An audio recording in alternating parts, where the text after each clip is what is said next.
All right, ladies and gentlemen, it's 7 o'clock. It is July 28th, 2026. It's in the Newfields Select Board. My name's Hobie Harmon. I'm the chair of the board. Catherine Tarnowski. Rick Casper. And if you want to speak to the board or to the public, we'll ask you to please come to the podium and use the microphone there. We're going to start out with Chief Young. There. Please. Well, no, you've got a microphone right there. Pull that one over a little more towards you, Chief, if you can.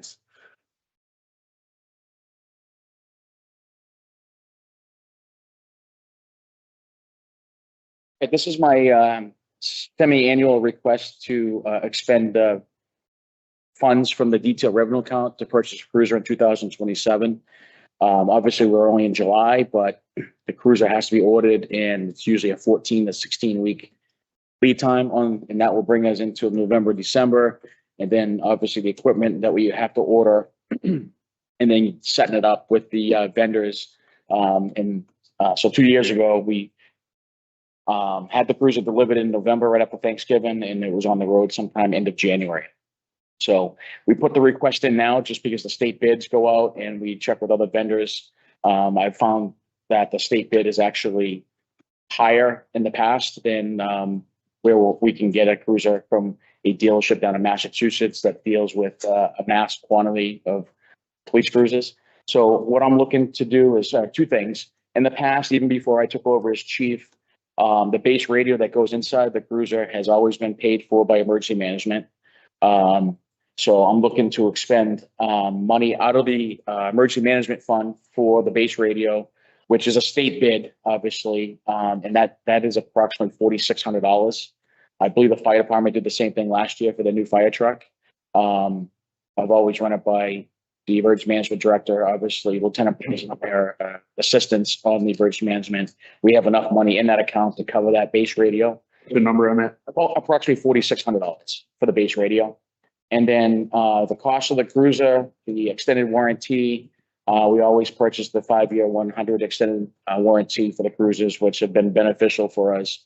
Once it gets back 60, 80,000 miles with the miles on the car and the idle hours, water pumps start to go. And what we don't want is have a big expense for a transmission, engine, and stuff like that. So for equipping the new cruisers, obviously, we will be getting rid of our 2015 cruiser, which has 110,000 miles on it and approximately 10 to 12,000 idle hours. Is that number 3? It's car 3. It is done as well. It's been a detailed car for the last 4 years, but it's tired and it's ready to go.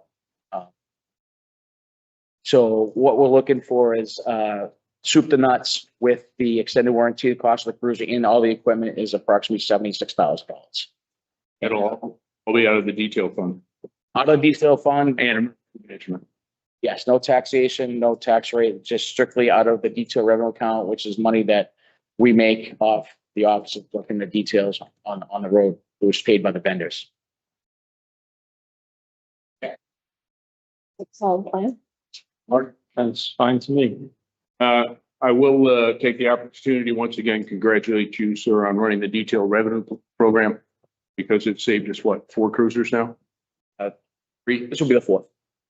This will be the 4th. Cruisers. So we've gotten 4 cruisers with no tax impact on the town, which I congratulate you for that fiscal management because we don't need to add $70,000 to the budget this fall for a cruiser. All right. Anything else from the board? Anything from the audience? All right. In that case, I'll make a motion to enlighten to starting the purchase process. Second. All in favor? Aye. Go, Chief. Thank you. All right. Last minute addition to the agenda here, Mr. Redberg. Tom Redberg. I've got pass on a letter to the Newfields Select Board Liaison to the Conservation Commission. In a few minutes, I will read it. Any more copies, Tom, or just have one? The rest of the board? You have other copies? I do not, but I'll read it. I mean, say nothing probably unexpected.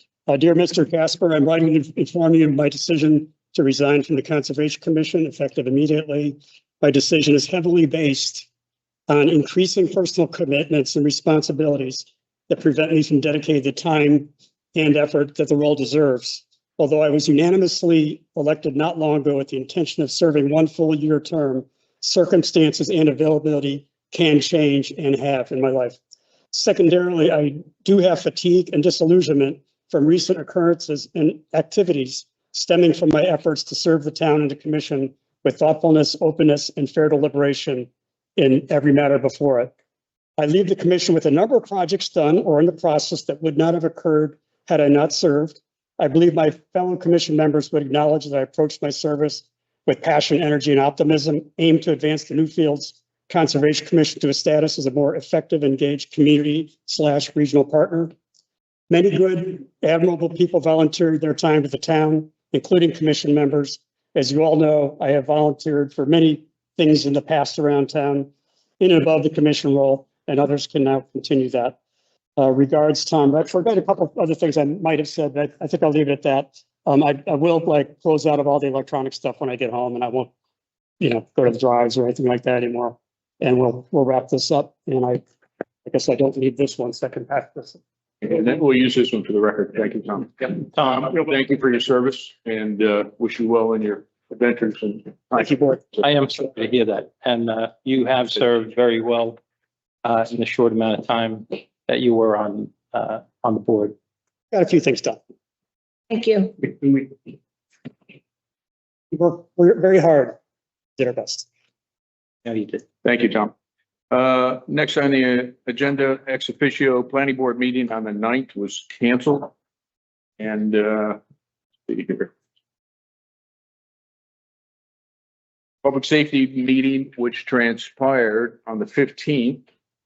It was really like the first soup and nuts meeting where we actually started making progress and where we're going. Beals Associates, Gove Environmental Services, and Northern Survey were all met with the public safety building. They're going to start the wetland flagging probably next week as they do a survey of the property. And then after that's done, they'll set up and start the surveying itself. Legal and title research. We just had a complete title research done by town council before we even proceeded with this project to the point we're at now to ensure, one, that it wasn't in a conservation easement, which it was represented to possibly be. It was found that was inaccurate. And so now they're just searching. They'll take that work that was done by Attorney Bull and collate it all together so everything is covered. Timeline and warrant preparation. Bottom line is the Public Safety Building Committee is shooting to have this ready to be on the warrant in March so that it can be voted on. There'll be presentations in the fall. There'll be an open house at the fire department. There'll be an open house in the police department. So people, if they go online and read the assessment by Primex, correct? By Primex on the deficiencies that we have in the town as far as those two facilities. And I think once people get eyes on what the status of the firehouse and the police department are, they will see this is not a want, this is a need for the town. One of the things that was talked about by Gove Environmental, he's going to do a serious walkthrough. He also handles any DES engagement as far as minimizing wetland impact, permitting process with the DES. And there's talk of possibly putting the land that the town owns there that is not going to be used for the public safety building, using that for putting that into conservation and hoping that will assist with DES looking more better on the project. A couple of the other points, conceptual design and needs assessment, that will be done, initiated here shortly. And that will entail the police department and the fire department sitting down, the field associates, and working out what we need for a footprint to make it work. Kind of the thought process is probably go 2 stories on the building, and that will minimize the footprint in the land and make it more efficient. What else? Talked about some next step scoring. We've got some responses to our request for qualifications, a number of them, and the board will be scoring and qualifying those this tomorrow night at 17:30. Wayne, anything else you want to add? No, obviously that was the meeting, but we also had the meeting last Wednesday, the 22nd. So we had 2 meetings in between the last select board meeting. So I think covered everything, yeah. Covered pretty much everything. Last meeting was the first one, I think, where we really saw progress being made and stones being turned over and exploring to see what's transpiring with that. All right, Mark, Conservation Commission. Okay, I'm going to just read off kind of the factual points of this, and then I'd like to discuss that meeting in detail a little bit more. There were the minute reviews and the meeting records, board discussed minute taking formats, etc., and archiving YouTube video recordings in compliance with town data. There was a treasurer's report. The majority of the conversation for the Concom was the Vernon Family Farm parking and soil management plan.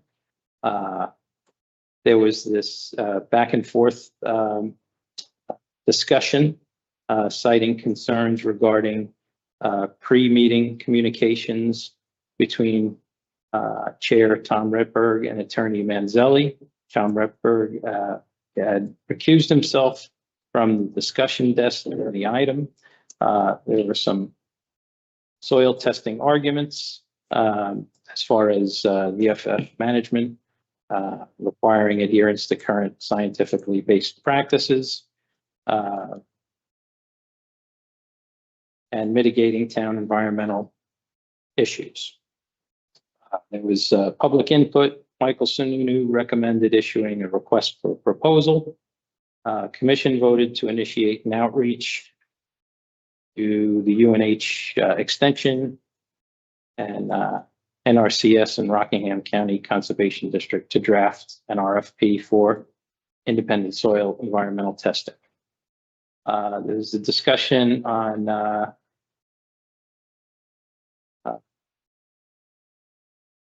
alternate members, but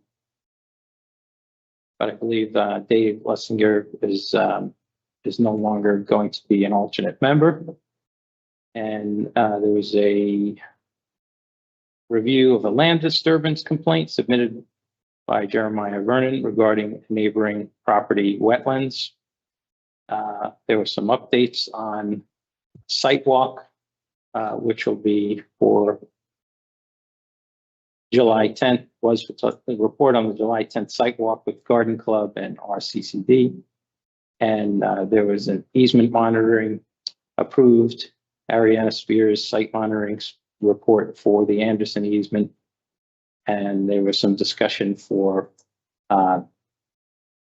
rule revisions for wetlands and capacity limits to resource waste service facility, NEPIC. That's it.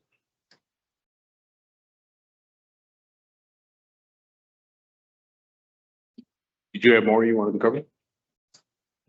Yes, I would. I'd like to make a statement if I could regarding the meeting at the last Conservation Commission meeting. So we assign board liaisons to maintain clear and neutral channels for communication. Recently, the Conservation Commission chair sought and received, Tom Redberg at the time, sought and received free clearance from our select board chair, Obie Harmon, regarding an email to attorney Amy Manzelli. However, without my knowledge as the liaison, that email was forwarded directly to the Conservation Commission vice chair, Chris Chanelaris. At the last commission meeting, this email was presented without full context, leading to inaccurate claims that the Concom chair, Tom Redberg, acted improperly. Under this pressure, the Concom chair, Tom Redberg, voluntarily recused himself. His actions were in fact authorized and proper. This improper recusal deprived the commission of the chair's vote and created procedural defects in that board's decision-making process. Secondly, attending commission meetings under the premise of an acting private resident presents legal concerns. On a 3-member board, 2 members from a legal forum, when the select chair attends a meeting where I'm present as the liaison, a physical quorum of the select board exists in that room. Under RSA 91A2, any exchange or deliberation between us without a noticed joint meeting constitutes an unnoticed select board meeting. Additionally, under RSA 41(8), an individual selectman holds no statutory authority outside of a voted decision by the full board. Attempting to direct or influence another board from the gallery creates procedural bias, opens the town to appeals and litigation. Lastly, to protect the town, I am making 3 requests. We reaffirm that there are liaison protocols and confirm that all committee communications go strictly through the designated liaison. I also request that town council review the Conservation Commission's recent vote to determine if the procedural defects require a renotice and a revote. And I would like to have this recorded to the letter in tonight's meeting minutes.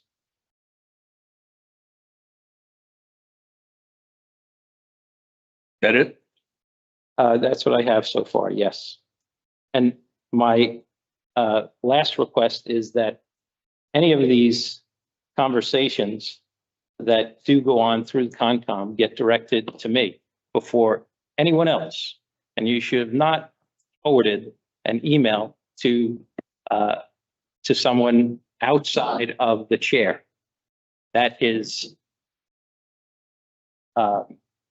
obviously outside of protocol, and you're putting this town in harm's way, because this could be considered manipulating the situation for that vote. And I'm sorry to say that. I mean, honestly, I respect your work elsewhere, but procedural failures on land use matters, that exposes the town to an unnecessary liability. Finish now? Right now, you can respond, sure. The email that I received from Attorney Bolt in regards to the conversation between the chair of the Conservation Commission and Counselor and Attorney Manzelli was forwarded to me from Attorney Bolt. And because there are numerous issues that cast the town in a very jeopardizing situation, I reviewed this in detail, looking at various considerations of it. And the fact that it went to Attorney Manzelli, her paralegal, to the Conservation Commission email, which a majority of the Conservation Commission does not know that they have did not know they have access to, and to Attorney Bolt, who has been removed by his own volition from being involved in that process as far as the COMCOM goes, due to a conflict of interest. One of the issues there was that Mr. Redberg failed to include the members of the board, including the vice chair. I sat on this email and I see serious issues, which I was going to address, and that I had put off to the side on Mr. Redberg's resignation about conflicts of interest and lack of impartiality on his part. But I think I have to address those now. Because of the lack of sending that email and the language that was given to Mr. Redberg as far from me in regards to send information to Counselor Manzelli was dated 8 July at 10:16. You are cleared hot to send a notice to Manzelli as the meeting in status, concise, succinct, and focused. And I spoke to him in person in regards to not going into any more detail than that. That was a discussion. The next person in the chain of command on the Conservation Commission was the vice chair. And it was the vice chair, since he was not included in the original email, it was appropriate that he be made cognizant of this email, which put for the Conservation Commission in a very perilous situation. One of the issues that came up, and I will read from the warrant that Mr. that all members of all boards sign, I do solemnly swear that I will faithfully and impartially discharge and perform all duties incumbent upon me as a Conservation Commission member according to the best of my abilities, agreeing to the rules and regulation of the town of Newfields, Constitution, and the laws of the state of New Hampshire. So help me God. That was violated numerous times by the former chair. I did not want to bring this up prior to after receiving Mr. Retberg's resignation, but my hand has been forced. I have an affidavit. I became aware of this a week or two ago. I have an affidavit from a member of the Conservation Commission, Caleb Fields. It has been notarized, and it states, I, Caleb Fields of 266 Piscasset Road, Newfields, New Hampshire, do hereby swear and state as follows. 1, I am a member of the Newfields Conservation Commission. 2, in that role, I attended a meeting of the Newfields Conservation Commission on June 15th, 2026. At the conclusion of that meeting, I was in the parking lot of the town hall when I was approached by Thomas Retberg, the chair of the Newfields Conservation Commission. 3, Mr. Retberg said to me that Vernon's are friends of his. They have worked hard to get where they are. And why can't we just, quote, give them this one? He also said, quote unquote, where does this stop? I suggested that it sounded like Mr. Retberg needed to recuse himself from the Vernon family farm matters because he was too close to it. He responded that he did not need to recuse himself just because they are friends. This is a clear compromise of the impartiality that Mr. Retberg swore to when he signed his affidavit, when he took the oath of office. This is part of the issue that has put the Conservation Commission in the jeopardy and the situation it is in now. It is an integrity issue. This is a business. The town is run as a business. We swear an oath to uphold the laws of the town of Newfields, uphold the laws of the state of New Hampshire, the New Hampshire Constitution, and the federal Constitution. And to compromise yourself by such things is clearly a bias, and it clearly impacts the process. Mr. Retberg at the Conservation Committee made numerous representations as regards to conversations that he and I had in regards to attorney-client counseling and information. Those were false representations. As I made very clear at that meeting, there was never any restriction on Mr. Retberg nor the Conservation Commission's access to counsel. Cannot see spending town money for an attorney to sit here and listen to 2 hours of the Conservation Commission going back and forth. There is a work product that needs to be performed and accomplished in regards to question number 2 as put forth by the CTU when they sent their letter dated that we received on 28 February of this year. They had told him very clearly in conversations that when that work product is done, as I referenced that night, that then there will be full access to counsel and all the engagement with counsel as required. You referenced that what night? Monday night, the 20th. Monday night, the 20th at the Concom meeting? That is correct. Okay. This is a matter of public record. It is not influencing. It is correcting the facts that were misrepresented about the position of the select board. And it was basically putting my integrity on the board, and I'm not going to stand for it. If I can, please, for 1 minute. It's illegal to have an unnoticed select board meeting. Because I am a member of the select Let me finish, please. Under RSA 91A, 2 members of the board exchange comments, offer input, or deliberate in that room without a notice joint meeting. It's illegal, and that vote is null and void. I'm sorry. There isn't any vote. There was a vote in that, the meeting for the Concom, there was a vote for the soil testing, to have an RFP for the soil testing. So now, okay, following your logic, therefore, when Allison Watt got up and spoke and identified herself speaking as she spoke as a citizen. Does she forfeit her right as a citizen to speak? Where? When she spoke at the Concom, she recused herself and then got up and spoke. Did she forfeit her right to speak as a citizen? She is part of the Concom. She's not a select board member. You're a select board member. You're not supposed to be at that meeting. I can. Or if you are certainly not to be chiming in at those meetings. If anything, you sit in the back and you stay silent. That is it. That's required by law, that you do not chime in. I'm just saying what's going on here, and I'm sorry, but this is not correct. Don't be sorry, Martin. The issue is here. False information was being presented to the board. How come that wasn't shared with me? Why wasn't that information ever shared with me? I would suggest you should ask Mr. Redford why he didn't share. No, you need to share that information with the liaison, not My- Mr. Redford. And he was blindsided at that meeting. He was like, what? And I said, what's going on? What's going on, Tom? He's like, it's okay, Mark. So, I'll recuse myself. And it turned into a McCarthy here. And I find it disillusioning that kind of tone from Concom representatives presented it in an accusatory manner. Okay? So I'm going to leave it at that. Oh, let me finish. Okay.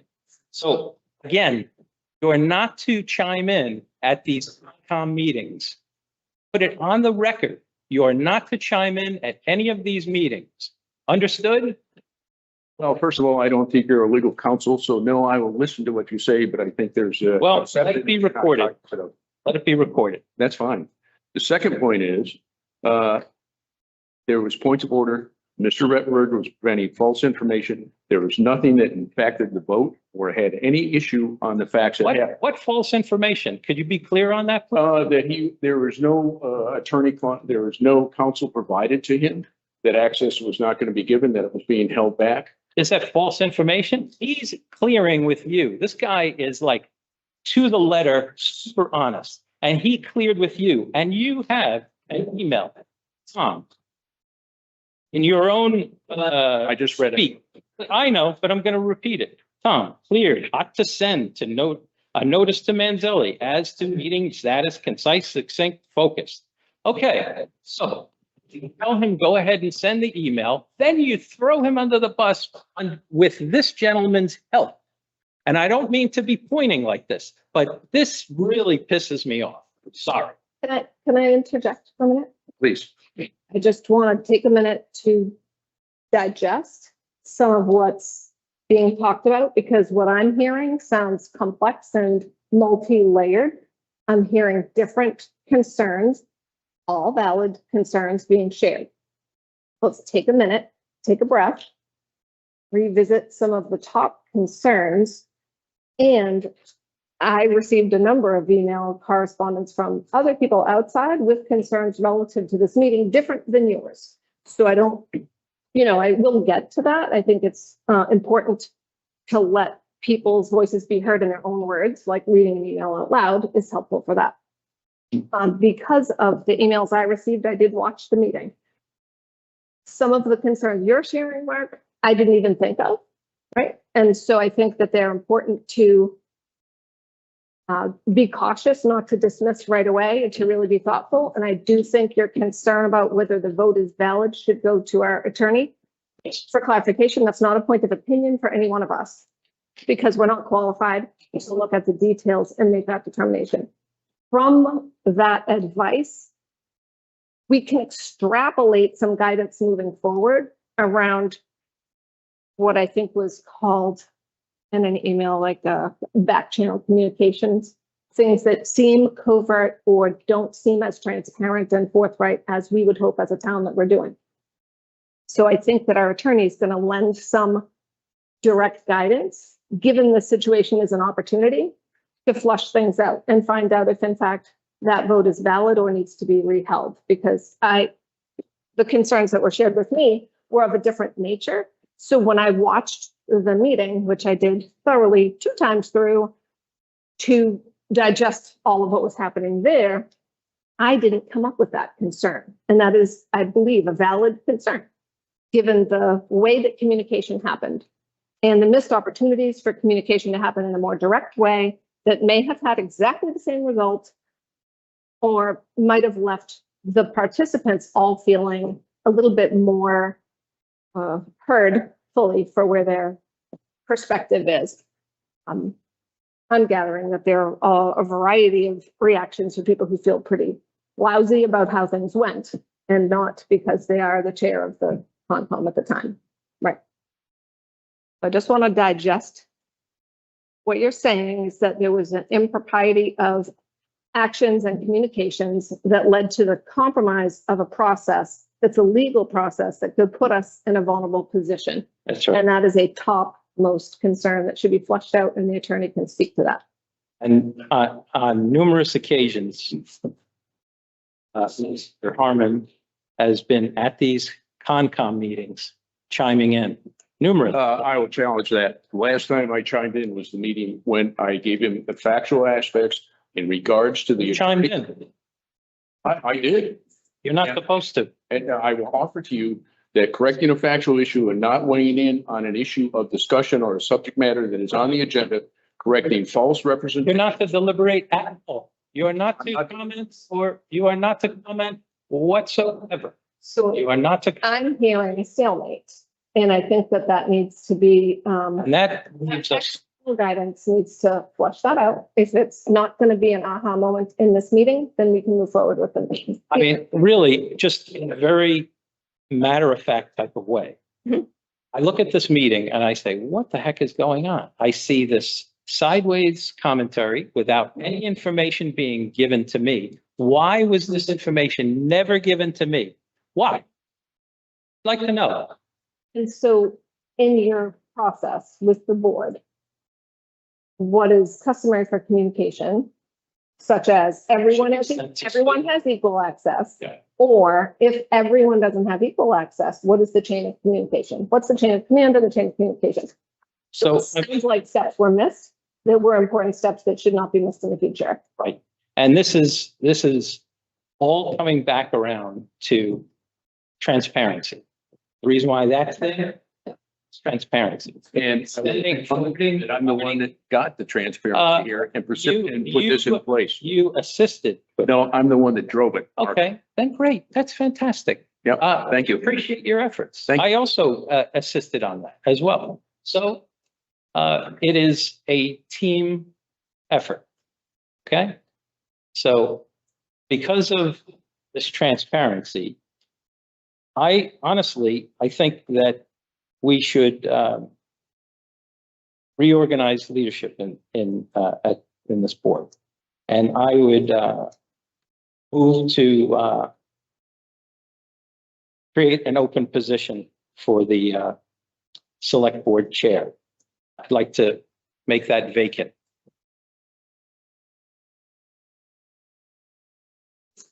Should I read the communications that I received? Sure. And then we could, Was that a motion that you just made? I did, but I will hold that Sorry, hear that. until she is, I'm sorry, that Kat Yeah, thank you. is, Yeah, so this is from Allison Watts that I received this morning. I believe it was also sent to the Conservation Commission. It says, "Hi all, my apologies for missing the last meeting, but I was able to view the recording and wanted to make some comments regarding the request for Tom Retberg to recuse himself. Why was Tom not notified prior to the meeting that there were concerns regarding his emails? If there is a genuine desire to understand why an action transpired, it would be more helpful to allow some time to formulate a coherent response and potentially provide additional information. The emails in question were CC'd to the General Commission inbox, which all commissioners have access to. Last fall, at the request of the New Hampshire Charitable Trust Unit, we went through an extensive public process regarding parking on the easement. We discussed and voted on 2 motions. The second motion required that the Vernon Family Farm shall provide a written plan to the Conservation Commission by May 1st, 2026 for approval by the Newfields Conservation Commission. A plan was received and under discussion. If this process has changed and the NCC is now planning to develop a plan, the CTU likely needs to be informed. Note that this is not a comment on the relative merits of the technical approach, but rather that we must adhere to an open and transparent process that fully engages commissioners, the landowners, and the public. Happy to discuss further at the next meeting in August. So that was Allison's input, and it was speaking to what sounds like communication directness. And why was Tom not notified prior to the meeting?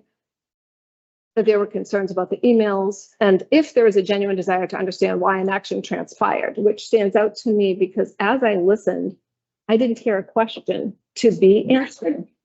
I heard statements and opinions and inferences, but I didn't actually hear that as a question. So I'm hearing it from Allison as a question, which at this point, as Tom has resigned, the question stands as for future process for this board. That this is the type of thing that should it happen again, the board, the Conservation Commission is charged with figuring out how they want to communicate in a more direct way so that the same type of thing isn't repeated to the same consternation of people.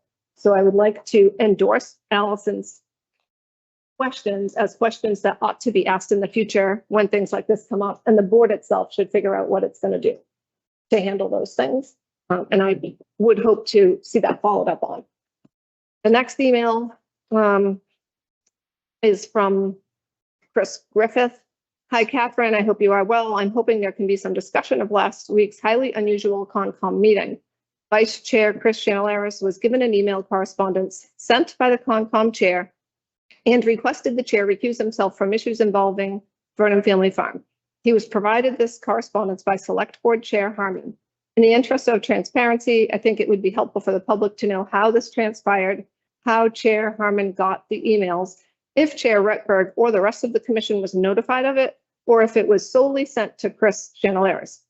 If an attempt was made to address the issue through Select Board Representative Mark Casper, and more generally, what the Select Board's thoughts on how that meeting was run and if recusal is called for. More generally, it would be helpful if there was some discussion of ethical issues surrounding the whole thing.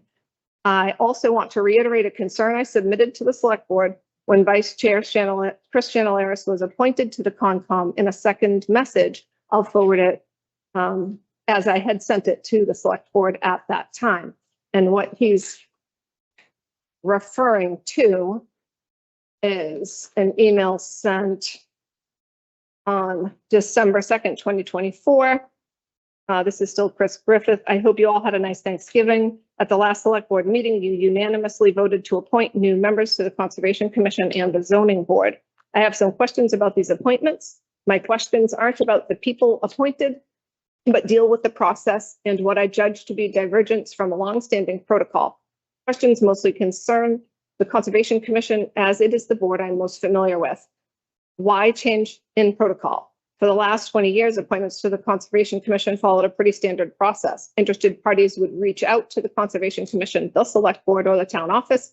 Those parties would then be connected with the Conservation Commission and would be encouraged to attend a meeting to discuss their interest and have a discussion about the Commission's role in Newfields. Then the Commission would contact the Select Board to recommend the candidate for appointment, and the Select Board would vote to approve or not. The most recent appointment seemingly followed a much different process. To my knowledge, the Commission was never informed of an interested candidate. The candidate never attended or was encouraged to attend a Conservation Commission meeting. The candidate never had any communication with current Commission members about their interest in joining. Furthermore, when asked if anyone had discussed the appointment with the candidate, only one Select Board member, Harmon, stated they had communicated with them. To me, this process runs the risk of establishing a new and risky precedent where the Select Board appoints without collaborating with the boards that they are appointing to. Also, when only one Select Board member has communicated with a candidate and there has been no collaboration with the Commission, it could be perceived that Select Board members are hand-picking members for town boards. In my opinion, that would be a very dangerous new precedent. 2, why the urgency? The Conservation Commission is required to have 3 members to function. The Commission had 6 members at the time of last month's appointment. When asked at the November meeting if the Commission had been involved in the new appointment, Select Board Chair Sununu stated that it had been around 60 days since the seat opened on the Commission, and they had only been contacted by one interested candidate. What is the significance of 60 days? The Commission had more than enough members to function, so why urgently make an appointment when the Conservation Commission had not even met the candidate?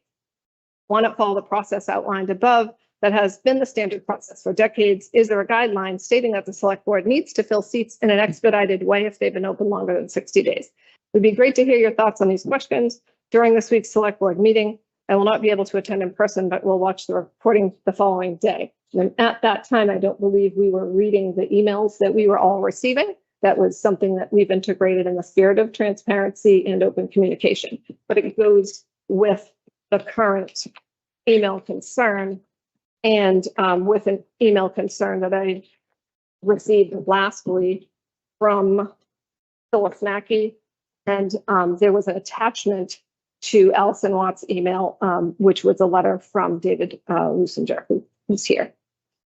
Phyllis Mackey said, "Dear Catherine, I'm going to try to keep this brief. Please do whatever you can to restore decency and integrity to the Select Board and Conservation Committee. There are so many upstanding citizens and volunteers in Newfields that it's a shame that a few individuals are creating a toxic environment in the town. The most recent Conservation Commission meeting on July 20th was distressing. Chris Chanelaris is admitting that he colluded with Hobie Harmon while accusing Chair Tom Rutberg of collusion was disturbing. Chris Chanelaris stated that he exchanged emails with Select Board Chair Hobie Harmon instead of going through proper channels with the Select Board liaison. Chris Chanelaris then bullied Tom Rutberg into recusing himself for no reason, then took over the discussion and rearranged the agenda. Chris Chanelaris then besmirched the integrity of David Lusinger, an applicant for alternate position on the Conservation Commission. Dave Lusinger is a retired public servant with the National Park Service with a distinguished career, including Superintendent of Liberty Island, the Statue of Liberty in Ellis Island, and the recipient of the Ellis Island Medal of Honor. The rest of the list is too long to include here, but you can watch the July 4th CBS morning show, which featured Dave and his wife Deb at the Statue of Liberty. Chris Chanelaris making derogatory implications about Dave Lusinger's character and driving Dave's decision to withdraw from considering for Concom tells me a lot about Chris Chanelaris and is very concerning. Newfields needs volunteers of Dave's caliber and background. It is especially troubling that Dave was going through a transparent process to become an alternate on the Concom, which Chris himself did not go through to become a full member. Chris and Caleb Field were appointed by Hobie to Concom with no vetting or input from the commission. Chair Tom Rutberg starting the Concom meeting with a declaration and call to decency and civility, and in light of what followed. I'm grateful to you and the other members of town boards, committees, and commissions who work with integrity, civility, and generosity for the good of Newfields. Working with a small number of people who do not uphold these values must be a challenge. With appreciation, Phyllis Mackey, Newfields resident. Together, these things describe an experience that an observer of the meeting comes away with a long and detailed discussion, but not a thorough discussion of statements without questions and not a place to discuss purpose and intent. And I think that's a piece of what it sounds like it got lost is purpose and intent. What is the purpose and intent of the email to Attorney Manzelli? What was the train of questions? Who was involved in that and who should be involved in that? And if it is that a chair is in a position to send emails back and forth without the rest of the board getting copies, which is, as far as I know, that's the norm here in our board. I don't see copies of all the communications that go out from the chair, nor do I feel like I need to. But most importantly, if communication is going to happen, we discuss it in the meeting and we discuss a point person to handle the communication. But we don't necessarily micromanage each other's emails. And toward that, I do want to read this letter from Dave Lusinger that was attached to Allison Watt's email. Good afternoon, Tom. By way of this email, I wish to notify the Conservation Commission that I'm rescinding my application to be considered for the alternate position. I do so reluctantly, as I firmly believe that my knowledge and experience would be a benefit to the town. I no longer feel that way. When the request for interest in alternate position was advertised, I submitted an email expressing my interest along with a brief outline of my experience. When the commission requested a more detailed summary of what each candidate could bring to the position, I submitted that as well. And when the commission formed a new committee to interview interested candidates, I participated. I have to assume that every member of the commission was privy to all of that information. I attended last night's meeting in order to provide any commission members the ability to speak with me personally. As I said to every commission member, I was there in advance for that purpose, and that was my intent to leave prior to any discussion or vote so that everyone was there to freely express their opinions and thoughts.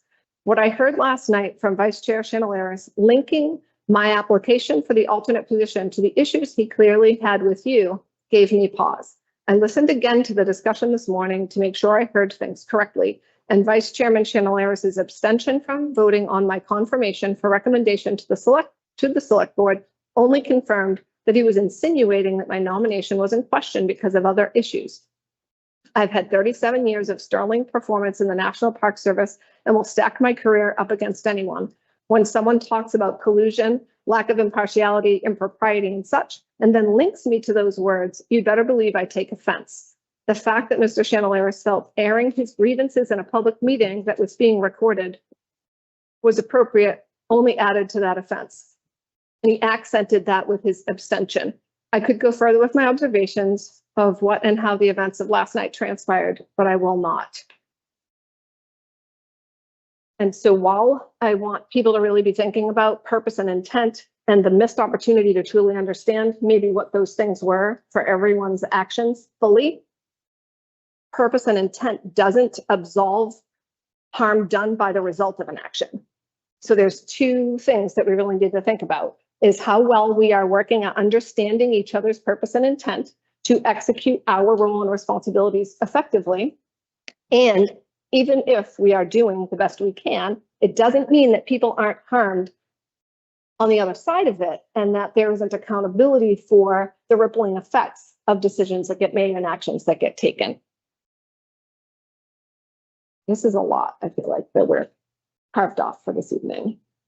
But So if I may, in regards to Mr. Griffin's letter, and Phyllis's point, I did not appoint anybody to the Conservation Commission. That was a select board vote. The select board voted unanimously to oppose both of them. One of the positions had been open 60 days, and there was no effort by anybody on the Conservation Commission to deal with that opening. Now, it may be a fact that they had plenty of members. That is a moot point. There was an opening, and it was a responsibility to fill the board. And that had already been discussed with Mr. Griffith, and that had been put together previously, but he brought it back up again. As far as Mr. Redberg's email to Attorney Manzelli, I was fully cognizant of the affidavit and the terms and conditions that came in that affidavit and what it represented as far as Mr. Redberg's bias towards the farm and supporting the farm, regardless of the situation and regardless of what the facts were. And that regardless of what the purpose of the Conservation Commission is to protect that easement, his objective was to take care of the farm. And he said so very specifically. You put that, which is now memorialized, into an affidavit with that email that he sent to Manzelli, which said, quote, BFR and the site plan likely will have mentioned in terms of previous meetings, but discussion will be cut off at the gate if it seeks to delve deeper. Number three, a member might bring something up that I'm not aware of, but again, will not be allowed to delve into further evaluation of parking management plan. In the June meeting of the Conservation Commission, the members were told after that meeting that do your homework. If you have more information to present to the board, have it ready for the July meeting. Then he sent this message that basically it has been claimed by Allison Watt that the Conservation Commission email is open to everybody. The majority of the commission did not know that that email was available to them, nor did they have the password or the access to it. Member Christine McDade said, I didn't know I had access to it. And there's other members that said the same thing. So it makes one wonder, in conjunction with the fact that why can't we just give this to the Vernons? And then I'm not letting the discussion take place, even though he had said in June this discussion will take place. This brings to mind what is going on here. Why is this being not submitted to all the members of the Conservation Commission in open email so that it can be discussed? And so the vice chair, who should be cognizant and included in all emails between the chair of the commission, there is something it doesn't pass the smell test. And somebody can cast aspersions that there's nothing to be cast about. It's looking out for the benefit of the town. This is a business. And the conservation easement is a responsibility of the town. And it is not the responsibility of the town to make sure the Vernons can do what they want to do. The Vernons, nobody has ever in this town complained about the Vernons farming. There has never been one complaint. The issue with the Vernon farm has been failure to comply with town ordinances. And that's why we spent over $100,000 in the past year for paying legal bills to force and work towards compliance with those issues. So when you see the chair of the Conservation Commission go, why can't we give it to them? And then you see an email that has a perception and lacks the transparency that we have worked for so hard on this board and with the select board, the Conservation Commission, the zoning board, and the planning board to have protocols in place to ensure every meeting is recorded and that it's visible. it doesn't hold up to what we are trying to achieve as a town for open parent government. Is, You're right. It doesn't hold up when you have representatives of this town not fully sharing information with other select board members. Number one. Number two, what does that look like when this is being viewed by, let's say, the earnings? Now, it's not about the vote. Vote for them to do the soil testing. Okay, whatever. It was voted for anyway in that regard, but the way you went about it, or the way this vote was cast, was completely, it's in violation. Well, let me finish. No, let me just finish. It's in complete violation of the process. You should have notified me. I'm the liaison for the Concom. If you're keeping information from me, that's a problem. That is a problem. By you keeping information from me, that tells me something stinks. Talk about the smell test. This stinks. Okay? Sorry, that stinks. That's number one. Number two, you are going to be opening us up for lawsuits if you continue to maneuver with this kind of activity. You be straightforward, transparent. If the vote came through for them to do soil testing, so be it. That's fine. But do not manipulate the situation. And you are not to chime in at these meetings. Okay? Just saying that again. I'm going to reiterate that one more time. You are not to chime in at these meetings. You repeatedly have chimed in at other meetings. I will replay those recordings for you if you like. I'll go through and I will pull them up as you being a resident of this town. You are not just a resident of this town. You are, let me finish. This is an open forum for the select board. I'm going to ask you to leave if you don't stop, okay? So this is meant to be a process, okay? And the idea is that there should be no chiming in with this thinly veiled idea that you are a town resident. You are the select board chair. You are not to be chiming in and using influence on the other boards. And let me just finish again. Yes, and I have made the promise to keep my own opinions to myself as the Concom liaison. So, I mean, why you need to step in and chime in? It really amazes me. Hi, a question. Yeah. So what I observed in the meeting as far as information will be shared in the meeting did not sound like it was an opinion one way or the other in that meeting. The issue that struck me was the pathway of communication. And but the idea is, Kat, is he is not to say, I told you. When I remember I've watched the recording myself. I told you specifically to send that email, XYZ, blah, blah, blah. You are not to comment on the meeting. You're not to comment on the meeting. How many times? I'll say it one more time. You're not to comment on the meeting. I'm sorry, Hobie, but you're not. Don't be. so, right. I think that's going to need some further follow-up.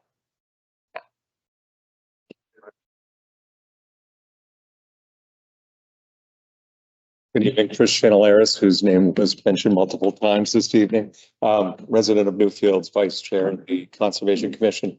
I just wanted to, it's unfortunate to hear, and I did receive some of those emails from Dave, the alternate. It's unfortunate that my abstention from the vote was taken the way that he had taken it, but I did want to mention that as far as the email that I received, again, I know we're talking about transparency and I couldn't agree more, but in receiving that prior to the meeting, it was difficult to assume anything else other than the contents of the email. In which case, as you've all spoken about this evening, had there been transparency from the get-go, everyone on the commission would have understood that communication was not going to occur around that particular topic. That specifically is what I was addressing in that meeting. I was appreciative that Mr. Redberg decided to recuse himself. It was self-recusal. I shared the contents of that email. Had other members known about that email, they would have said something. No one that night was aware of that email, that communication had occurred. Maybe Allison, maybe a few, but no one had access to that account. But to that point, if transparency was key, a couple of things. One, we would have all known, it would have been communicated in a previous meeting that, hey, the next time this comes on the agenda, we won't be talking about it any further. But it's very definitive as you read that email that communication was not going to occur, that communication was going to be shut down. What I reiterated in the meeting is that we have the right to free speech. We are able to speak our minds on a particular topic, and we are obligated as Conservation Commission members to bring new information to light. I would contest your assessment of the vote. In fact, I feel like it was probably a more meaningful vote than any, because information was shared that had not been shared. Several commission members came up to me afterwards to say, I had no idea of that history. I had no idea of this responsibility. So I took that as the fact that while some might have had their feathers ruffled, I can tell you any time that I'm going to be told that my free speech and my obligations that I had sworn to as a Conservation Commission member are going to be deprived, then I will take issue with any time that I'm told that I can't share information, that I cannot be transparent, and that I cannot share a communication that should have been shared with our commission at the start. So you can understand, hopefully some that had written maybe will kind of understand, if they put themselves in my shoes, what they might have done in a particular situation. But hopefully that we're all doing our responsibilities as commission members, as board members, to be as transparent as possible. So I'm happy to answer any other questions that you might have about what had transpired. One comment on this. I agree that that vote happened for a reason, which is fine. That's not the point. The point is, who did you receive that email from? I received it from Hogan. Why did I not get that email? Although I would argue, I just want to ask, why did I not get that email?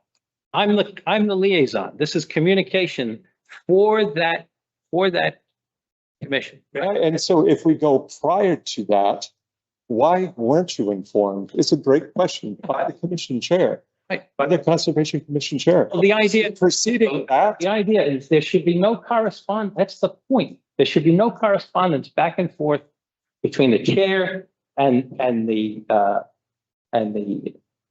select board chair and the Concom chair. and I think Being directed to the liaison. That's the point. And it looks odd when that information is not shared with me. I mean, anyone sitting there watching that will say, this looks funny. This looks contrived. And may I mark, if to all of our points this evening, if this transparency is key, and I believe it is, then we could have avoided this whole scenario should Chair Redberg have communicated that at the onset. His commentary about shutting it down, there's a reason why he has probably said that. He's vocalized that in the past because he said that the town, or I should say, Vernon's were obligated to come up with a plan. And any further steps like soil testing, et cetera, was not part of the plan. Okay, so that's why, that was his opinion. It's not biased. It's as biased as Mr. Harmon sending emails to you directly without my knowledge. That's the point. You must be transparent. And if this kind of information is not shared with everyone, I mean, one way or the other, I don't care which way that vote goes. I don't care. But the process, I really care about, which is why I'm going to hang on to this like a dog on a bone. Question. Yes. When you received the email from our chair, do you have a sense of duty to do something that was communicated to you by the chair? Like an intention, like here, but oh, by the way, here's a copy for you, or anything else? Like, what was that about for you? How did you interpret receiving that email? I received the email just prior to the meeting. It had minimal context. I'd have to look, but something, I think it was something that you should be aware of or something to that effect. I'd have to go back to look at the email. In reading it, again, it's fairly clear. And I would encourage you to read the letter if you haven't, right? Yeah, thank you. I, on my own, felt that there had been, it's interesting as we talk about the commission and holding the integrity of the commission. From my perspective, there have been many questionable decisions, many missteps, seemingly withheld information. If anything, that moment on the last Conservation Commission meeting was my attempt at being transparent and my frustration with a lot of the side communications, seemingly withheld information. And if you go through the meeting minutes, which we could certainly improve, but seems to be patterns from the past, many of which I brought up in the meeting. So to go back to your initial question, it seemed pretty black and white when I read the email. And I, for one, had more information as was mentioned. Chair Redberg at the June meeting encouraged us to do more research, but then indicates on the side with Attorney Manzelli that no conversation on the merits of things.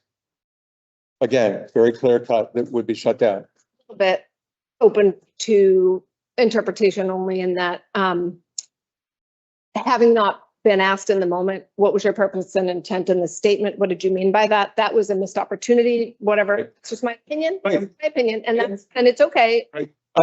I completely agree. And I know when Chair Redberg took his seat again that evening, he chose not to address those issues. It was a perfect opportunity to say, I had CC'd the Concom, that wasn't mentioned. And it was a perfect opportunity to say, here's what I meant. Here was my intention. He had recused himself from that discussion. But That would have been appropriate, but I can't. Yeah, I agree.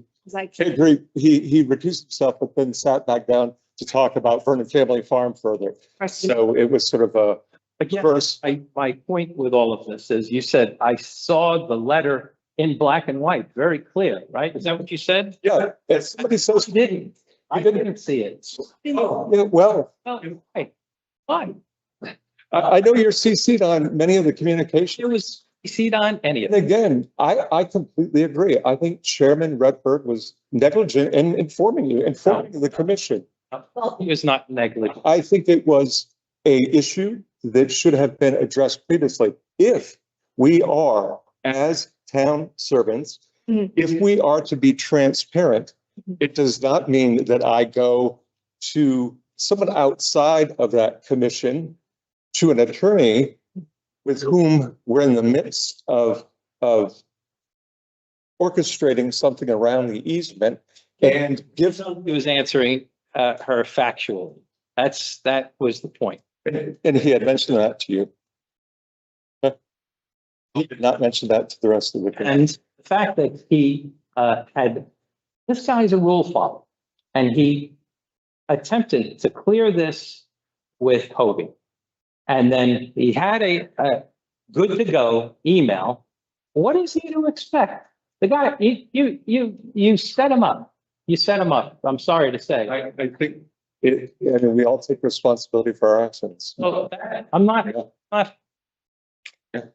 not good with that. Well, there's more to be said around, and I would only say that I would disagree about the rule following, and I would disagree about some of Chairman Rutberg's prior decisions, but that's my experience. And The other point I'd like to make is you had two qualified, smart people no longer take a position on that board because of finger pointing and this nonsense. I mean, really, that's got to stop. I'm pointing out factual things. Mr. Harmon is a very bright guy and he's very passionate and I'm sure he loves his town. And that's fine, but he has to follow the same rules that he reminds everybody else to follow. Sorry, that is the case. There are a couple of experiences that I've had as an observer that seem to inform a little bit process. And I think then we need to figure out getting maybe some guidance from Attorney Bolt. But sitting on the planning board for the first time, after having been on the zoning board, there are times when there is something in front of us. We are having a hearing, there will be a vote, there's going to be decisions made, or the person's going to be sent back to get more information like that. Other times, topics of interest to the board come up. And we reach a point in the discussion at some point where now we're crossing over from, like I might say to Glenn, did we ever get this information back about Muddy Rivers, recording their water use? They weren't on the agenda for that day. They aren't being asked anything. They aren't present to answer for themselves. And there's a degree of conversation as free speech, curiosity, a topic for the board to be discussing. That's okay. And then there's a point at which I get very respectfully redirected by a more seasoned member, John Hayden, who says, that person's not here. This conversation really should wait until a time when they are going to be here. And anything more that might be discussing like a decision, they need to be able to be represented. And so I have to realize, okay, there's a flow, right, of how much to talk as a board about something, and then a point at which it's not appropriate for the board to take up further depth in something if truly the party isn't represented there. And so I think that's a slippery slope to be paying attention to in the context of, yes, we should, as board members, be able to talk about things, share information, especially we did our homework and we got new information, been charged to do that. And then assuring someone like a party involved or their attorney that discussions won't go farther that would mean that the attorney or the parties should be present or something could be a part of that communication. That when I heard you read the letter into the record, that's my first assumption.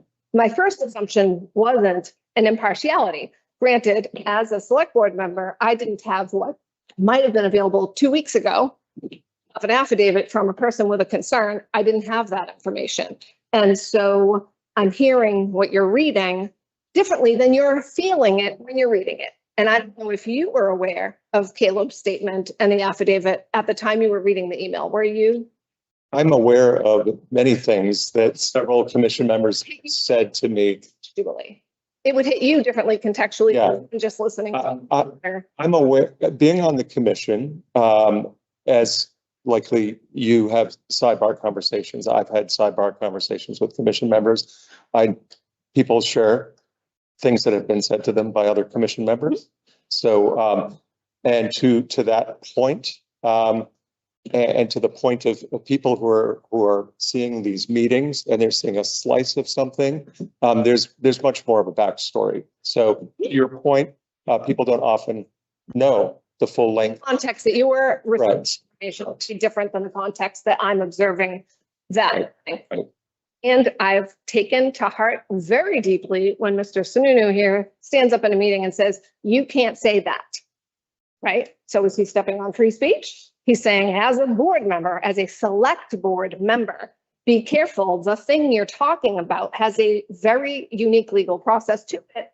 And there are parameters to what you can be saying publicly about something, even if as a private citizen, you like the idea or you don't like the idea, you would vote for it or you wouldn't. As a select board member, you can't endorse in that way when you're having a conversation on this topic. And in that moment, I was like, digest that, right? As a new select board member, I'm like, digest that. Okay. And so, yes, we can have an opinion and yes, we can have a process and a discussion, but there are parameters based on the process at the time and what might be the legal implications down the line. So your board has multiple members. You're not a quorum if two of you are chatting, but we are.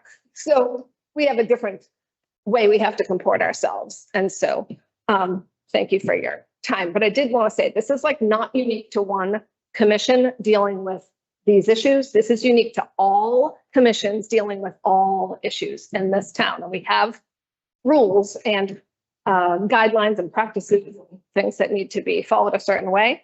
And if it's clear as mud, then we up the chain, ask the attorney to make a definitive statement about what can and can't happen.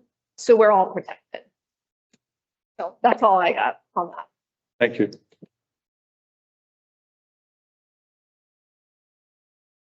Sure. Hi, Dave Lusinger, 92 Exeter Road. Just want to clarify my reason for rescinding my application. I've been going through this process for several months. The application came out, they showed an interest, I put in a summary. When they asked for more information, I gave them more information. When the commission assigned a committee to interview people, I accepted that invitation. I did the interview.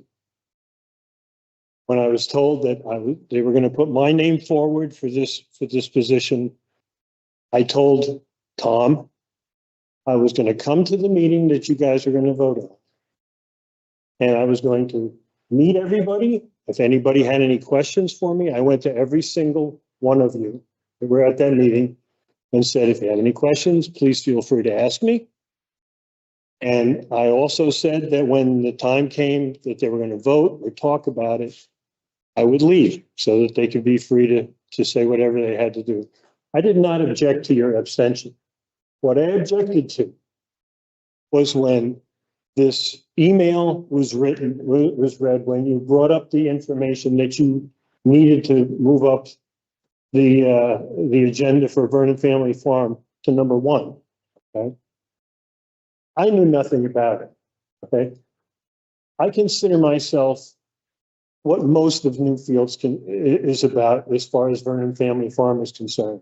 There are people that have saved the farm on their yards, and there are people that are adamantly opposed to them. And we're somewhere in the middle thinking everybody's to blame. Okay. That's basically where I am. Okay. I also got up when you after this discussion where Tom recused himself, and you started talking about it, and you started talking about soil testing. Well, I had Zoomed the last meeting and saw the discussion, and I agreed with you. It should be soil tested. There's no reason to have a baseline of a soil test if you don't follow it up. Otherwise, what's a baseline for? So I agreed with him. What I objected to was that when you started off and you said this several times, and you kept objecting and saying that it affects the alternate position, even when some of the members said, well, why can't we just vote on the alternate? It affects this. How does it affect it? I knew nothing about this email any more than Mark did, any more than Tom did. So how is my being chosen affected? Okay, so it shouldn't have. And so when you abstained at the end, it just confirmed the fact that for some reason, I'm being looped into whatever this issue is. Okay, and quite honestly, I had nothing to do with it. Okay, I didn't even know what was going on. So that's what I objected to. And when I saw that, you know, Hobie, you were going to him, and Mark didn't know about it, and Tom didn't know about it, and all this stuff is going on, and now all of a sudden I'm in the middle of it. I said, you know what? This is not for me. I wanted nothing to do with it. I just wanted to put that on the record. That's the reason why I rescinded my offer. Thank you.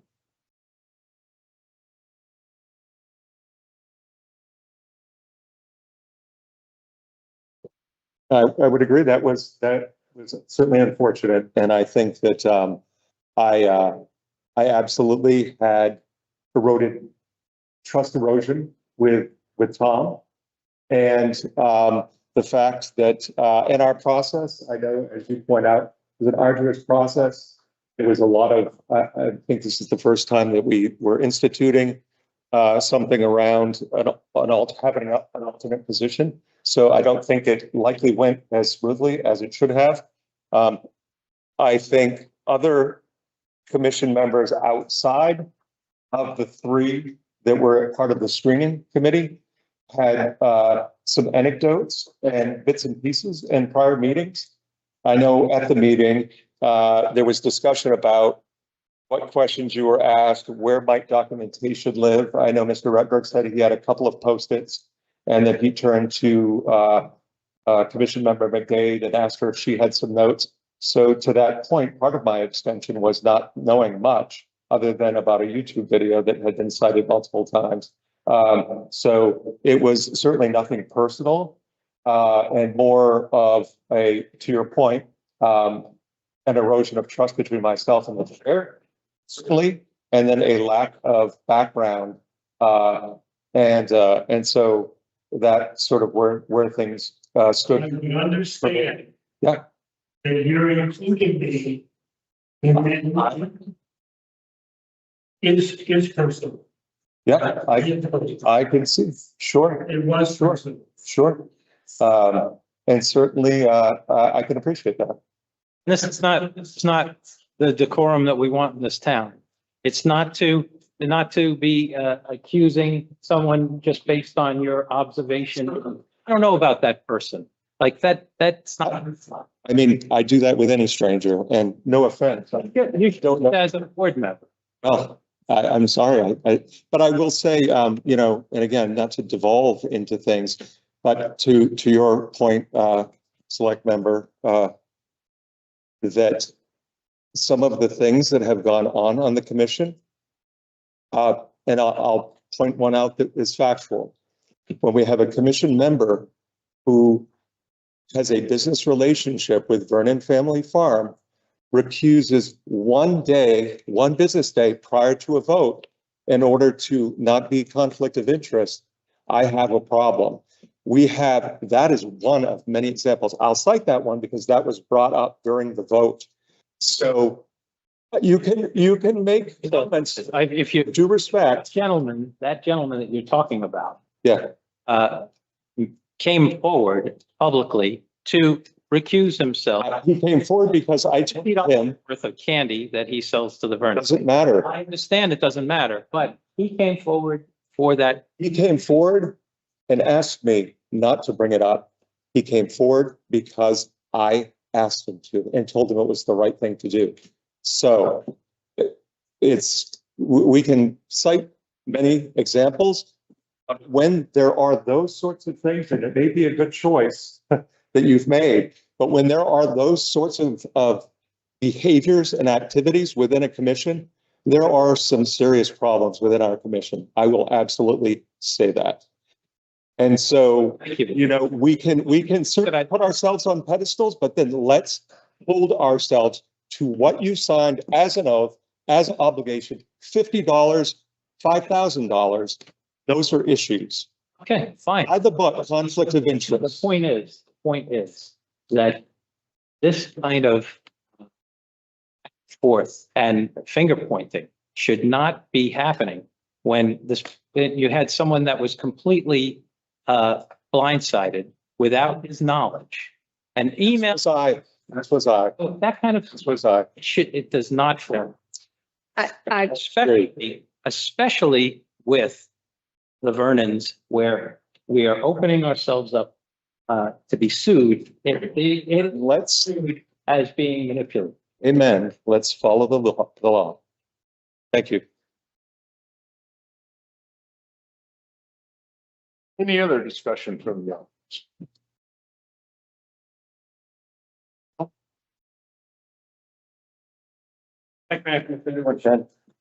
I have to say, it's a bad look on both sides.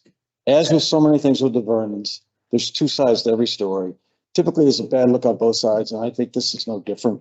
There ought to be like a common code of conduct of sharing information, copying a person who's the liaison, or copying the person on the commission. Anything, it's just very disappointing that it gets to this level, and we should all be better. And I just feel bad for the town. I feel bad for the commission. I feel bad for the select board. It's just not right. It's not the right way to conduct business in this town or to treat each other. It's not the right way to do it. Thanks.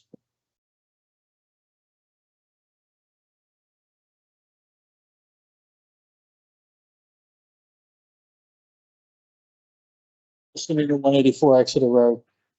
A few takeaways from this that I think that select board and I think the other boards need to consider. First of all, any member, town officer that's communicating with an opposition lawyer, that's a huge problem. Any town official that is communicating with an opposition lawyer has to go through town legal counsel. I think that the primary problem here that nobody seems to either recognize or want to address. That is the gist of the problem that was created here. And that behavior is really the problem you need to address. Second thing, the point that you raised about, Mark, about, communication and why wasn't I sent this or whatever. I'll say this, there is no legal right to those documents. It is personal preference, what information gets shared. But if it goes amongst a quorum of a board, there's a problem, right? And we've talked about this before. So I understand you weren't included in it, but that's the prerogative of whoever's sending the email. Again, there may be a perception issue here, but there is no legal issue here. I just want to make sure that everyone's clear on that.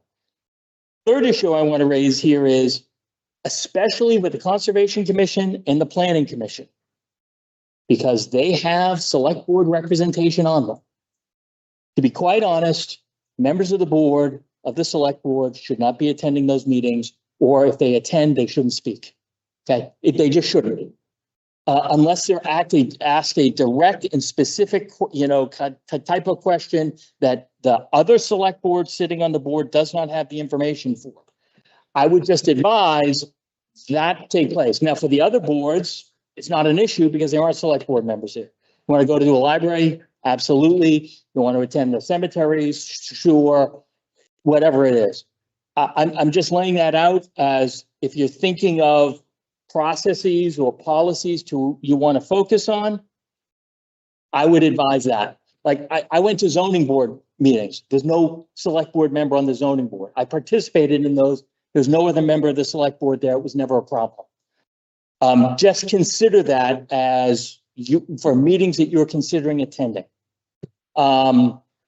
And there was one other issue I wanted to throw out here, and I don't remember what it is, but if I think about it, I'll address your point as communication from Mr. Redberg to Amy Manzelli.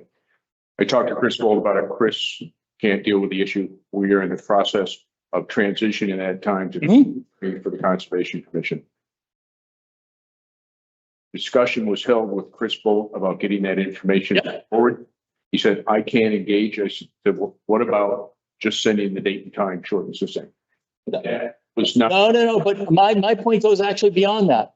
The fact that the chairman of the Conservation Commission is communicating directly with a lawyer who is actually has a history of suing the town and is in discussions, legal discussions with the town, that's the inappropriate action here. It's, and Totally understand. if the town doesn't have legal counsel, then he just has to sit on his hands. It is entirely inappropriate for him to have a conversation with the opposing lawyer without the town legal counsel present. Chris and I went through that. Yeah. Went through that with Tom very clearly about limitations, but just send the date and time of the meeting, and that's about it. And then develop. I mean, I'll raise you an example here. Or not at all. Or not at all. Or not at all. Oh, Yeah. absolutely. Communicate, I agree with you. That communication Should never have happened. never have happened and should have been, just keep it to the attorneys communicating with each other. I mean, At which time we had no counsel. yeah, but I mean, even outside of the email, right? Him getting on the phone and calling up the opposition counsel is totally wrong. You call her? I was. I had not, I'm making up, I'm just making it up to say, it's not, the issue isn't that he sent that email. The issue was Communicate. communication in any form whatsoever is absolutely inappropriate. And see, we dealt with that previously when opposing counsel made communication with some of the contractors we dealt with in town, in regards to Vernon Family Farm. In an attempt to facilitate the expeditious meeting of the CTU deadline, send them the date and time of the meeting. Yeah. That was it. But it's, So Mike, it obviously didn't sufficiently settle it, sink in that that was the limit and the scope, as opposed to saying, I'm going to cut off conversation, I'll give you an opportunity to speak. I read that. That reminds me of the last. again, that email you sent, Tom cleared to send the notice. I understand he probably, embellished more than he should have, but this guy was under the impression that he was good to go to send that email. Now, I completely agree. Everything you have said so far is factual, right? Should not be engaging in that regard. I would like to also put on the record that I'd like to be included in these communications with the town attorney. It is not just a one man show here. You will remember when Councilor Bolt took over, we had a process in town where anybody on any of the boards was communicating with Durbin at any time they wanted, bringing up the $350 hour clock on a regular basis. How much are we at now? This year with the attorney fees? 40,000? I don't know. I was asking. I don't do this anymore. Are we ringing up more hours now? The guy's at 250 an hour, ringing up twice as many hours? Well, It's 6 ahead. and why are we ringing up these hours? I don't know. I'd like to. No, does it have a compliance issue? Can we agree to that point to wrap up, that if any one of us on this board is asked by anyone to communicate directly with an opposing attorney, they're going to get the same answer from all of us every time. If it's a point of factual information, Sue can send the date of a meeting and the time. That's in Sue's purview. It's on the website. It's easily found. And that's a good solution, Kat. Thank you for bringing it up. I just think we need to make a commitment to respond uniformly so that we don't leave this meeting and still say something else to other people, right? All keepers of dates and times of meetings and process, Sue can respond to those things, and we can tell the person, have Sue send an email to let this person know if they have a query about something. Sue can respond to it. The person doesn't even have to respond to it. And then we are not putting ourselves in hot water. And I would just like to try to make Sue the point person for those communications if we can. Which I'm we gonna- have done since you've been sending emails, and I've had Sue for the past couple of weeks, refreshing about responsibilities communicating between the board. I'll take a hit on that. I will take the hit on that because in an attempt to expedite, I gave him very short, succinct directions because we did not have town council that could engage. Understood. Facilitate the solution process. I'll take the hit on it presently. Last item, and it occurred to me as you were going through the discussion.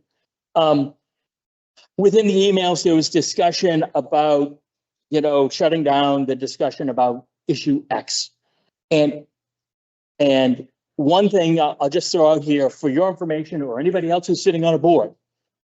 While chairmen have the gavel, they can be overruled by a rest of the majority of the board.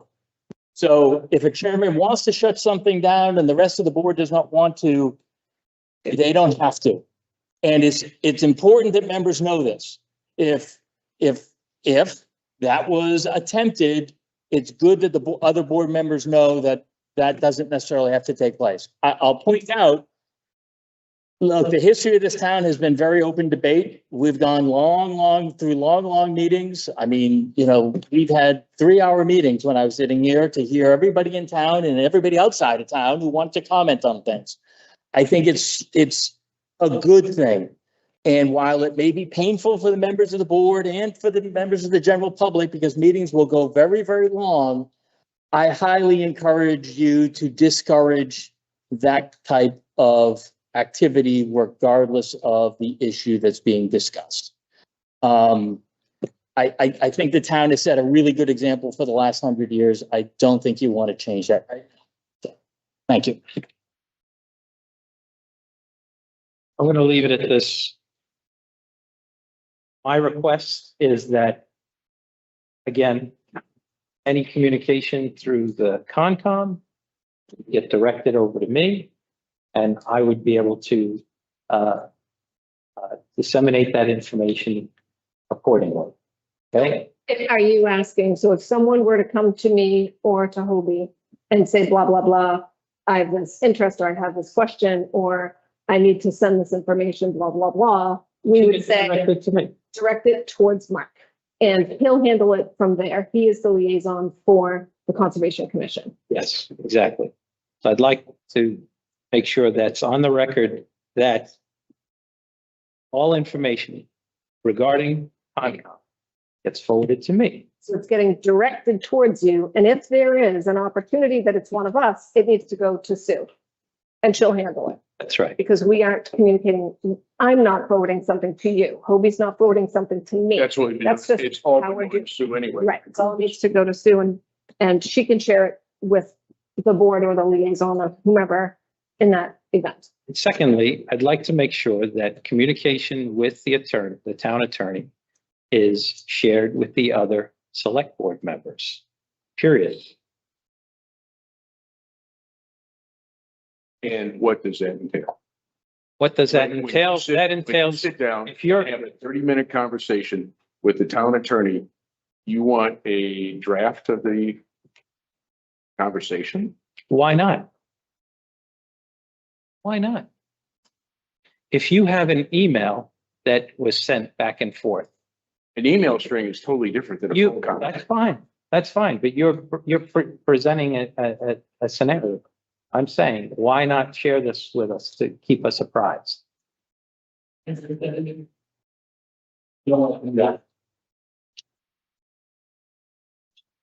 Legal conversations between a lawyer and a member of the select board is privileged. If you're taking minutes of that, it has now become a 91A document. You don't want that. You don't want email summaries of conversations that you had with the lawyer to be circulated amongst members of the board, because they then become discoverable under 91A. The way that we've handled it in the past, and I'm not saying this is the best way, but the way we've handled it in the past is during meetings, if there was a conversation with a lawyer, it was basically verbally discussed in a very brief way. And that was it. And if the other person wanted more details, they would have to reach out to the lawyer for more details. That way, all your conversations remain privileged. Otherwise, you are really opening up a can of worms you do not want to open up. Especially when we're looking at a 26-year Freedom of Information Act request coming from Vernon Family Farm now, that is going to cost us multiples of thousands of dollars to comply with. Back to 2000. And this is the very point why I'm trying to ratchet this in, because when you start to see something that just transpired on Monday, they watch these streaming episodes as well, and they will send that to their attorney. And I don't want to continue with this. $40,000 a year, 80,000. We could have fixed up this building. We could have done so many other things, but instead we're digging in our heels and fighting back and forth. This is nonsense now. Well, you may think it's nonsense unless you change the town ordinances requiring compliance, such as with the noise ordinance, such as with the sign ordinance, such as the cease and desist for somebody But living in a shed. No, Mark, we have no choice but to enforce these. We have not. sought Well, these my out. choice to enforce these things as well with you to say you are not to attend these Concom meetings. That is. That's part of, this is all part of it. It's how it looks. It looks like you are trying to manipulate the situation. That's 14 years of history. You're pinpointing all the issues on one of which you. Not one meeting. I am just putting you on notice. If you continue to do this, then I will have a request to change leadership. And so. I'm just telling you. Okay, you're going to send me all these times that I've got nothing spoke at Concom meetings. What's that? You're gonna forward this information to me when I've got nothing. I'll send you numerous instances where you have spoken up at Concom meetings. Yes. You want to send them through, Sue?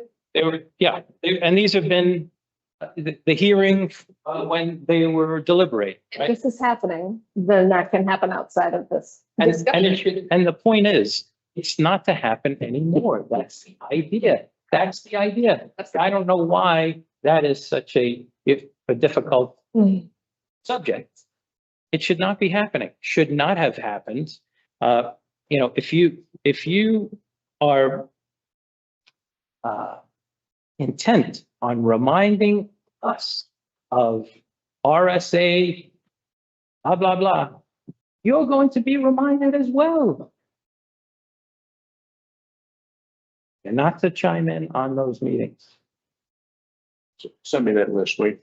I'll send it to you when I'm ready. That is not the point. The point is, you're not. The point is, I think you were coming up with more examples than exist. I'll come up with more. I think the only example, which was a factual basis that had no relevancy to the issues at hand in that discussion. You're coming to these hearings. I can certainly come to the hearing.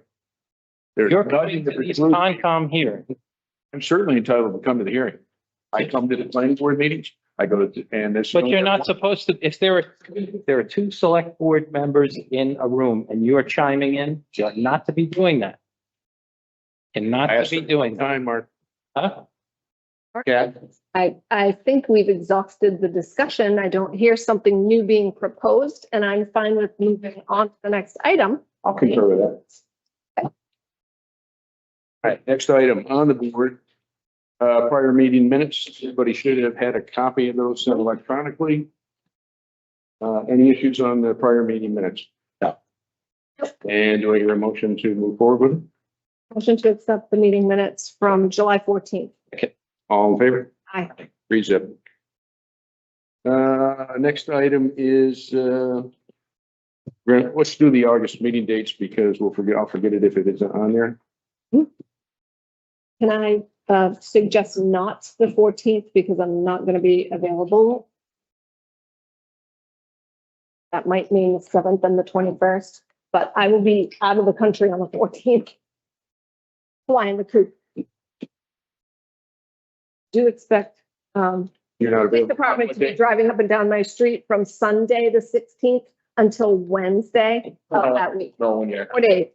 I don't know if that's appropriate. What's the, that you're not available? The 14th. August, yeah. I could do the 7th and the 21st, or the 7th and the 28th or whatever, but whatever that Tuesday is. Oh, we're in August. So the 18th, sorry. Okay. That's the one. I leave on the 16th, I come back on the 19th, so we just avoid that one date. 11th and 25th? Oh, there we go. 11th. 25th. 5th is fine. Keisha, you got that? Yes, thank you. I was looking at July.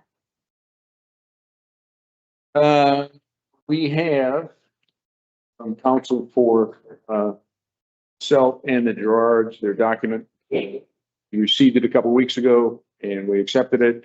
And then it turned out that there was an administrative drill because the bank that was involved in releasing the deed for, Self and the temporary driveway had to have the approval of the town before they would sign off.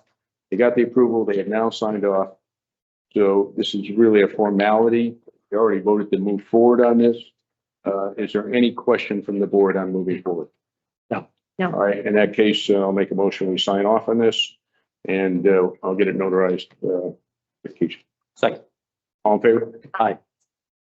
Okay, that takes care of that.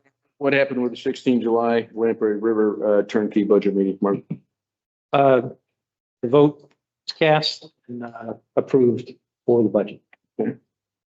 The Leslie, Webb Revocable Trust. I talked to, council in regards to that. It's another issue that Attorney Bolt can't, deal with. So Cordell Johnston, who was taking over on those issues, we had a conversation on it. And basically what it's going to entail is, a deed, check on the deed, for that. Then there will be the recording fee, which is will be waived, and then there'll be one other aspect, a minor administrative drill, and he'll have specifics for me if we want to proceed on that. This is related to the offer of donating the land. 2.5 acres that we previously discussed, which is abutted on two sides by the railroad. And is there an additional process that involves the town Coming March. Once later? I So this figured, part goes first and that part comes yeah, after. we'd like to get the numbers on what he thinks it's going to cost and Yeah. move forward on, and then move on that if the board is amenable. Okay, take that for action. We already talked about the 26-year FOIA look back. Exeter Hazmat is coming on 3 October, and there'll be more information coming forward on that. So if you've got fuel, oil, et cetera, that you want to get rid of, that'll be time to do it. You have to sign up. I think it's $15 or $20 or maybe $25. The final thing is I got an email from Janet Stephen, who's the executive counselor. We're getting a check for $290,000. That's out of the $2.8 million Clean Water State Revolving Fund, the CWSRF. And eventually they'll be forgiven up to $1 million, but we're getting the first check for $290,000. Or correction, 2.9 million. Sorry, missed the comma there. That is everything on the agenda. Anything else? Anything from the audience? In that case, I'll entertain a motion to adjourn. Second. Motion to adjourn. Second, all in favor? Aye. Aye.